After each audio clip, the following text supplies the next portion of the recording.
আরে এদিক থেকে ভিডিও করছে। হবে তো একজনের নয়, বুঝলি? যে পুজোর খরচটা করছে তার নামে হবে। হ্যাঁ, কেননা যেহেতু মেয়ের বাড়ি থেকে হচ্ছে, তাই কি না বলো? এটা ধর কেউ, ধর ভিডিও হচ্ছে কিন্তু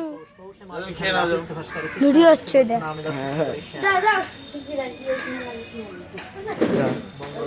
আমি মাংস রান্না করিনি, তারপরে কি দেবো? শান্ডিল গোত্র এসে নাম কি দেবো? বিনয় ভট্টাচার্য।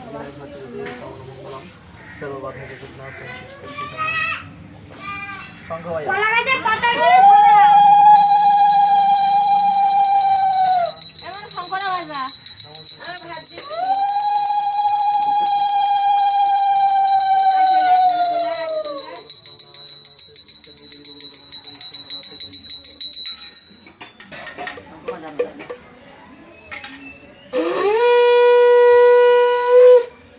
বন্ধ করে